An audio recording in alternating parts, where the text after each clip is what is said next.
What's going on, everyone? Today we are looking at an electric scooter. This is the eScoot ES Max.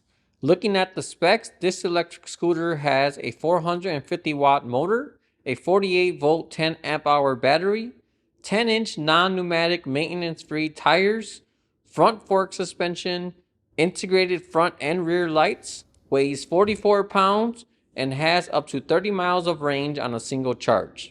As far as assembly goes, there really wasn't much to it. All you had to do was insert the top handlebar part and put 2 screws in the front and then another 2 in the back, and that was it. Taking a look at the scooter design, there's not much going on, but that's also a good thing. Sometimes these scooters or e-bikes can go a little overboard with the styling or odd color choices, but personally I think you can never go wrong with a basic and simple all black design. I love the wide deck the scooter has, which measures in at 7.23 inches. This gives you a lot of room to move around and position your feet comfortably, so much so that I can even ride the scooter with my feet side by side if I wanted to as well.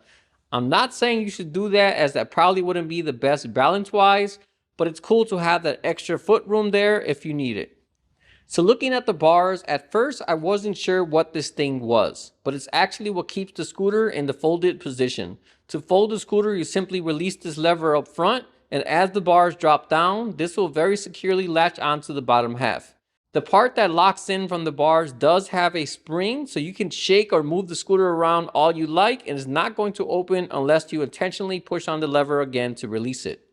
I do wish this part was lower on the pole somewhere and not actually on the handlebars, as it does take up the entire left side.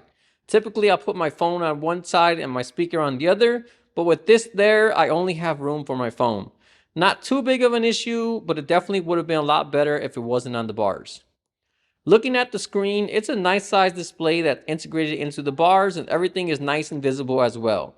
On here you can see your current speed, speed mode, and battery life. A nice little bonus is this scooter actually includes a free phone holder as well. This should help everyone save some money, since I'm pretty sure most people would end up purchasing and needing one anyways. This scooter also has a Bluetooth app, but for some reason it is currently only available for Apple devices. I did find an eScoot app on the Google Play Store, but after installing it, it turns out it was not the same app, but one for their e-bikes instead. Taking a look online, it looks like basically from the app you can do a lot of the same functions you have on the handlebar controls, as well as change how the speed displays and if you want the motor to start instantly or require a push to start it instead. Before we jump into the rest of the video, I just want to give a big shout out to Exter for sending these over. Personally, whenever I'm out riding my e-bike, the last thing I want is to have more things to carry.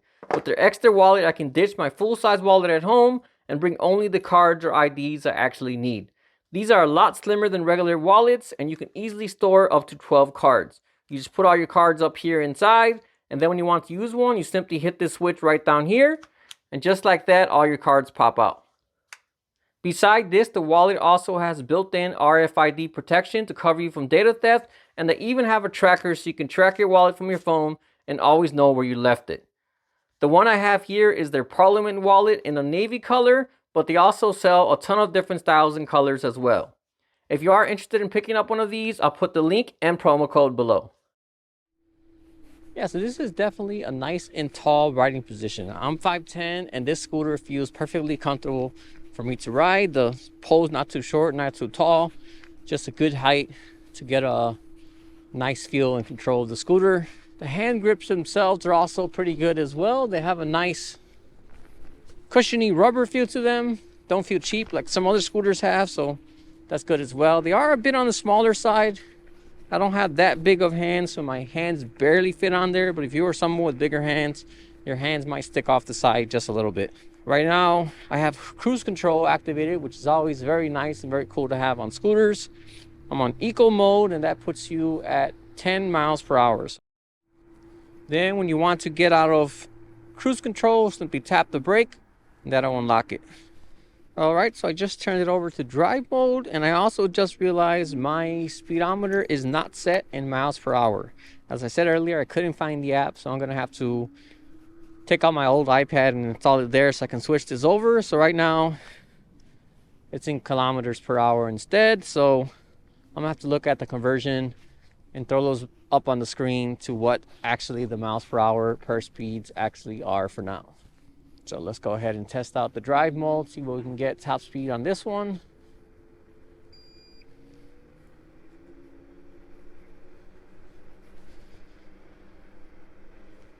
All right, looks like 20 kilometers per hour. Don't know the conversion, but this feels somewhere around 14, 15 miles per hour in my opinion. Then let's switch it up to the final one, sport mode. See what we can get there. Definitely a lot faster. Looks like 26 kilometers per hour.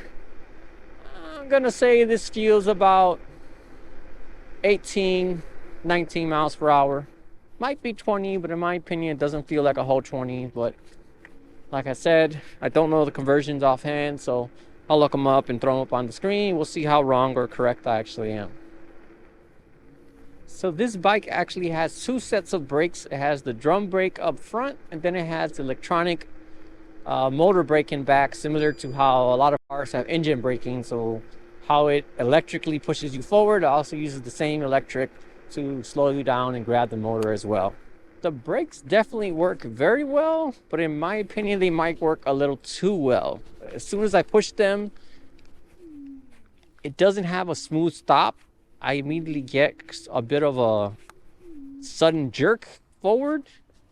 I don't know if they get more gentle as I break it in, but at higher speeds, I definitely feel like it stops a little too sudden. All right, switched it back to drive mode. That's a more casual riding speed, a little more easier to film with. So this does have solid non-pneumatic wheels, which are usually a little more harder and you'll feel the bumps a little more, but to kind of offset that, they added a front suspension on the scooter.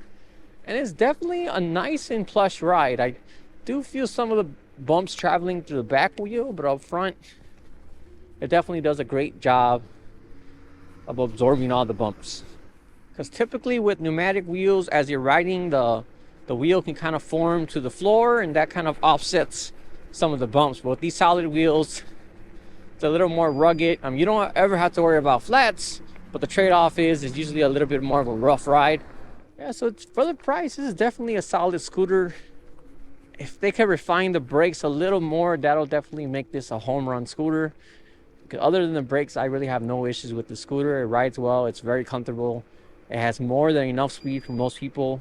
I think on the scooter, 20 miles per hour actually feels a lot faster than 20 miles per hour on an e-bike.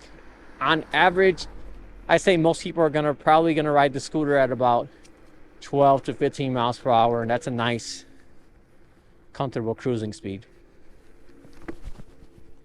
Just realized my GoPro camera had turned down at some point, so hopefully it wasn't like that for too much of the video. Otherwise, you're just going to be staring at my handlebars the entire time. But guess I'll find out shortly once I get out the scooter and look at my footage. It is pretty cold out right now, so I'm not going to take this on a long ride and test out the range because I don't want to end up in frostbite or end up sick. So once it's nicer out, I'll definitely take the scooter out for a longer ride, do another video and update you guys on what the top range of this scooter actually is in real world conditions. All right, so if you're looking to buy a scooter, this is definitely a solid option to consider, especially when you look at the price point and what the scooter actually includes. Well, that about wraps up this video. As usual, if you have any questions at all, just let me know. Otherwise, thanks for watching, and I'll see you all next time.